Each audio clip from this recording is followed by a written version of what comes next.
In the spring of 2019, a renovation crew in Ascension Parish, Louisiana, pulled up a section of original pine flooring in the east wing of a plantation house built in 1847. They were expecting rot. Old houses in the Louisiana lowlands almost always have rot beneath the surface boards. Moisture rises, wood softens, and after 170 years, you expect to find damage. What they found instead was another floor. Not a subfloor, not a structural layer, a finished floor. Smooth-fitted cypress boards, tongue and groove, assembled with the same care as the surface above it. And beneath those boards, a void, a space approximately 9 feet wide, 14 feet long, and 4 feet deep, running directly underneath what had once been the plantation's main receiving room. The crew stopped work. They called the property owner. The property owner called a historian from Louisiana State University. What the historian found inside that void is not in any official report, because no official report was ever filed. And the reason no report was ever filed is the part of this story that should make you deeply uncomfortable. Let me tell you what plantation houses actually were. Not what the tourism brochures say. Not what the house museum descents describe on weekend tours. What they actually were, structurally, economically, and in terms of what they were designed to conceal. A plantation house in the antebellum South was not primarily a residence. It was a command center, a processing facility, a financial instrument built in wood and brick on top of a system that required, above everything else, total information control. The owners knew exactly what happened on their property. Every birth, every death, every transaction, every punishment, every escape attempt. They kept meticulous records, not out of sentimentality, but because enslaved people were property, and property had to be inventoried. Those records exist. Thousands of ledger books, account registers, plantation diaries, sitting in Southern historical societies and university archives. Researchers have been going through them for decades. But here is the thing about total information control. It only works if the other side has no record at all. And for 246 years of American slavery, the official position was that the people being enslaved had no history worth recording, no names worth preserving, no interior lives worth documenting, no knowledge worth transmitting. The official position was wrong, and the hidden floor in Ascension Parish is one of the reasons we know it. Her name, as best as the LSU historian could reconstruct it, was Hannah, not a last name. Enslaved people in Louisiana in 1847 were recorded in plantation ledgers by first name only, followed by a description of their assigned labor. Hannah appears in the Beaumont plantation records as Hannah House Cook B. Approx. 1819. She would have been approximately 28 years old when the house was built. She would have worked in the main house for the entirety of her time on that property. And she would have known that house, every beam, every board, every space between the walls, better than the family who owned it. The void beneath the receiving room floor was not accidental. The cypress boards had been fitted from below, which means someone had access to the crawl space, worked in it, and sealed it from the inside before the finished floor was laid over it. The construction records for the Beaumont Plantation House, held at the Louisiana State Archives, list the names of the enslaved craftsmen who built it. 7 men, identified by first name only, supervised by a hired Irish carpenter named Dennis Callahan, whose signature appears on the final inspection document dated September 3, 1847. Dennis Callahan certified that the house was complete. He either didn't know about the void, or he did know and said nothing. The historian believes he didn't know, because the void was finished after the floor above was sealed. Someone went back in after the official inspection and created it.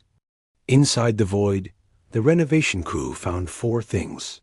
The first was a wooden box, approximately the size of a shoebox, sealed with a strip of lid that had been hammered flat over the seam. Inside the box, 11 pieces of folded paper. 8 of them had deteriorated beyond legibility.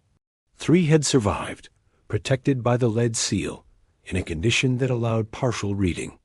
The historian spent 3 weeks with a conservation specialist from Tulane working on those 3 pages. What they recovered was partial, fragmentary, but clear enough. The pages were a record, dates, names, and what appeared to be locations. Written in 2 different hands, one more practiced, one labored, like someone who had learned to write without being taught formally. The dates ran from 1849 to 1861. The locations appeared to be waypoints. Distances described in relation to landmarks, a specific bend in the Amite River, a stand of particular trees, a road junction identified by a broken fence post. The historian recognized the geography. The waypoints formed a route running northeast from Ascension Parish toward the Mississippi border. This was not a household record. This was navigational documentation, a map written in prose of a path that someone had traveled or intended to travel, or was helping others to travel. The second item in the void was a small cloth pouch containing dried plant material that a botanist subsequently identified as a combination of herbs used, historically, as a sleep-inducing agent when introduced into food or drink. The third item was a child's shoe. Single shoe, left foot, sized for a child of approximately 4 or 5 years old. No identifying markings. The fourth item was a piece of polished metal, roughly circular, approximately 3 inches across. Scratched onto its surface in a careful hand were 2 words: "Remember us." Here is what the official record shows about the Beaumont Plantation between 1849 and 1861. The plantation ledgers, held at the Louisiana State Archives, record 23 escape attempts over that 12-year period. Of those 23 attempts, 19 were recaptured and returned, with punishments noted. 4 are listed simply as absconded, not recovered. 4 people in 12 years. From a plantation with a documented average population of 67 enslaved people. 4 people made it. Standard historical analysis would look at those 4 and say, statistically low. Escape was difficult. The system was effective at recapture. But the void changes the analysis entirely. Because someone inside that house, for at least 12 years, was keeping records that the plantation owner didn't know existed, was documenting a route that led northeast, was storing materials that could be used to incapacitate someone, a guard, perhaps, or a pursuing party, was hiding information in a space beneath the floor of the main receiving room, directly under the place where the owner conducted his business. The 4 who made it didn't just run. They were prepared. They had information. Someone gave it to them. And that someone almost certainly was Hannah, born approximately 1819. House, cook, working in that building every day from 1847 until the end of the war. Present in the kitchen, in the receiving room, in every space where information was created and exchanged. Invisible in the way that the system required her to be invisible, which meant she could hear everything, know everything, and pass it on to the people who needed it most.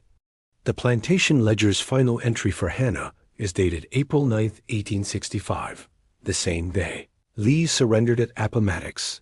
She is listed as present. The entry after that is blank. She was approximately 46 years old. She had spent 18 years in that house. She had watched 19 people get recaptured and punished. She had helped 4 people disappear into the Northeast.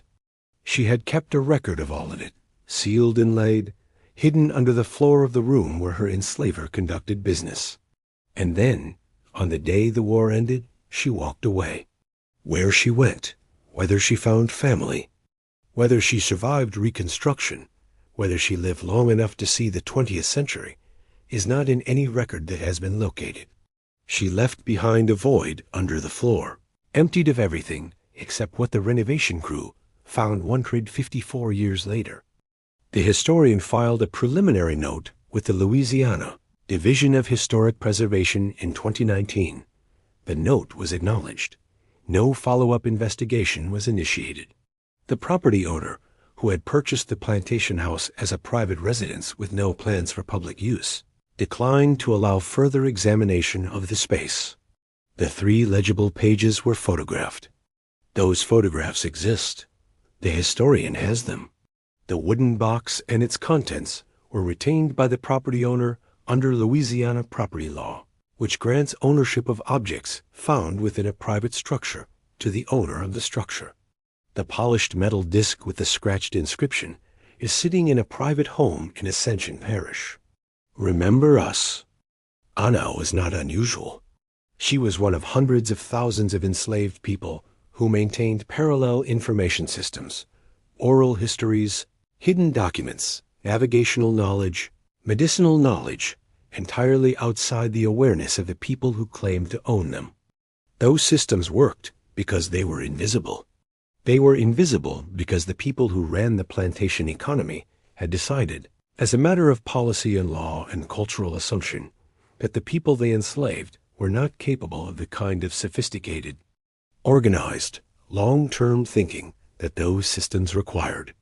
They were wrong, and the evidence of how wrong they were is still being found, in voids under floors, in documents sealed in lead, in the gaps in plantation ledgers, where 4 names appear as absconded, not recovered.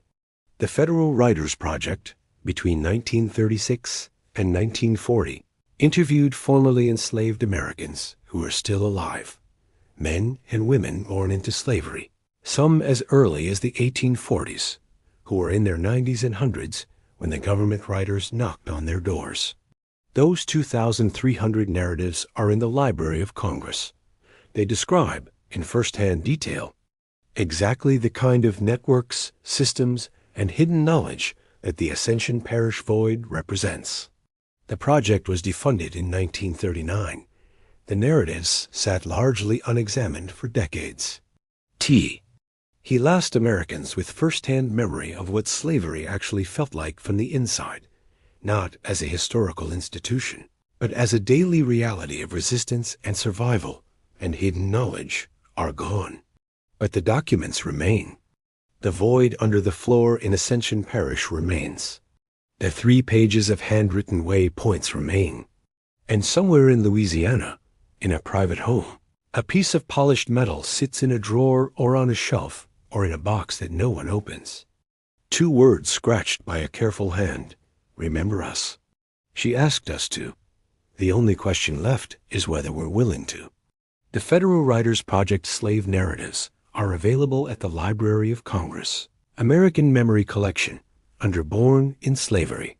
The Louisiana State Archives hold plantation records for Ascension Parish dating to the early 19th century.